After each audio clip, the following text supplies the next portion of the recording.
Assalamualaikum warahmatullahi wabarakatuh. Innal hamdalillah nahmaduka ya man awdahta lana subulal hidayah wa azahta an basairina gishawatal giwayah wa nusalli wa nusallimu ala man arsaltah syahidan wa mubassiran wa nadhira wa da'iyan ila Allah biiznihi wa sirajan munira.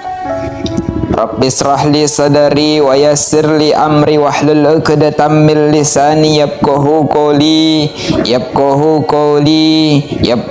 qawli amma ba'du faqala Allah ta'ala fil Qur'anil Karim a'udzu billahi minasy syaithanir rajim bismillahirrahmanirrahim. Ya ayyatuhan nafsul mutmainnah irji'i ila rabbika radiyatan mardiyah fadkhuli fi ibadi wadkhuli jannati. Hadirin para pemirsa yang dirahmati oleh Allah Subhanahu wa taala.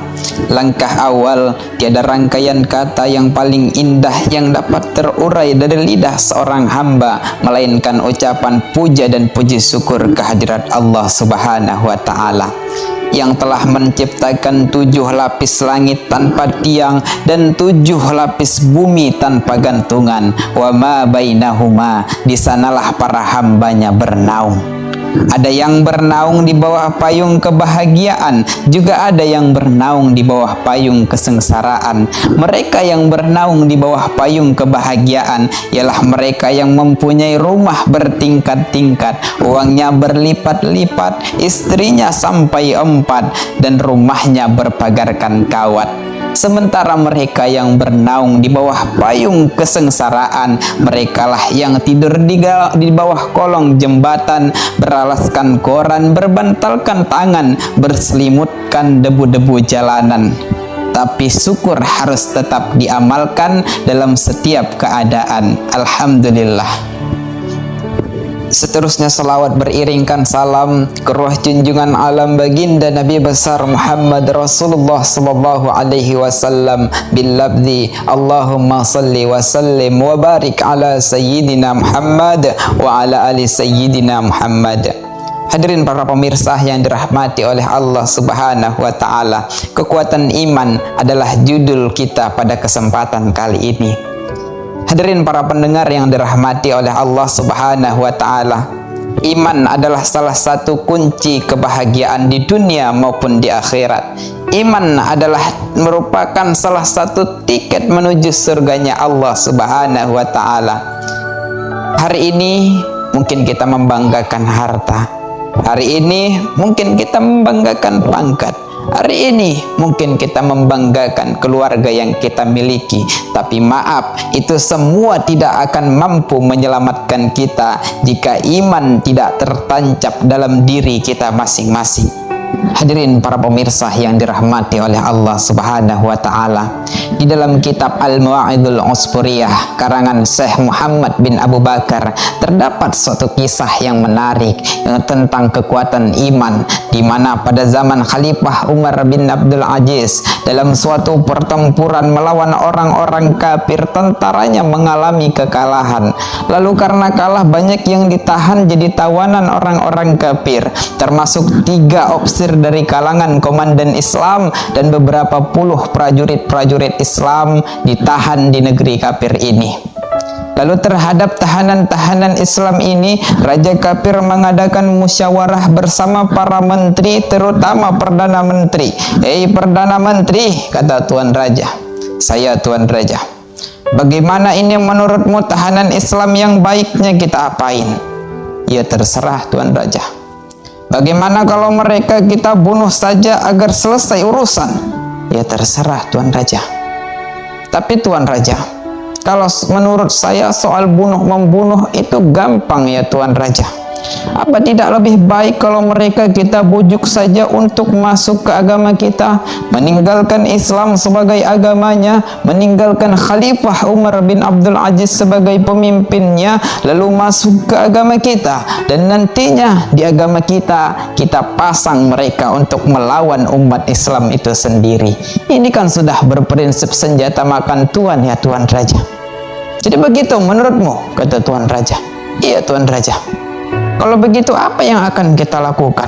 Kita buat saja pengadilan terbuka ya Tuan Raja. Baik, kita buat pengadilan terbuka, kata Tuan Raja. Hadirin pemirsa yang dirahmati oleh Allah Subhanahu wa taala, keesokan harinya diadakan pengadilan terbuka di sebuah lapangan dikelilingi orang-orang kafir. Kemudian disediakan di tengah-tengahnya yaitu pemancungan, pemenggalan kepala, bukan kue pancung tapi pemancungan. Kemudian diadili satu persatu tahanan-tahanan Islam. Tahanan Islam yang pertama, kata Tuan Raja, saya ya Tuan Raja. Bagaimana? Apanya yang bagaimana Tuan Raja? Apakah kau mau meninggalkan Islam sebagai agamamu, meninggalkan Khalifah Umar bin Abdul Aziz sebagai pemimpinmu, lalu masuk ke agama kami, dan nantinya di agama kami apapun yang kau inginkan kami berikan, harta, pangkat, jabatan, kedudukan kami berikan, asal kau mau masuk ke agama kami, kata Tuan Raja. Tapi jika kau tidak mau masuk ke agama kami, maka siap-siaplah saat ini juga. Kau lihat itu pemenggalan, kau lihat itu kue pancung, maksudnya kau lihat itu pancungan, maka bersiaplah saat ini juga kamu akan saya binasakan, kata Tuan Raja. Lalu hadirin pemirsa yang dirahmati oleh Allah Subhanahu wa taala, dengan lantang sang tahanan Islam berkata, maaf ya Tuan Raja, hari ini kau mungkin bisa membunuhku, tapi kau tidak akan pernah bisa membunuh keimananku kepada Allah Subhanahu wa taala.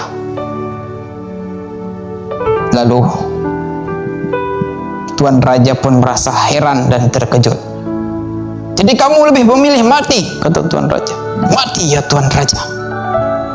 Kalau begitu kamu akan saya bunuh sekarang juga, kata Tuan Raja. Kemudian hadirin para pendengar yang dirahmati oleh Allah Subhanahu wa taala, digiring tahanan Islam ini ke lokasi pemenggalan, dipenggal kepalanya, diarahkan kepala ke pemenggalan, dipenggal kepalanya,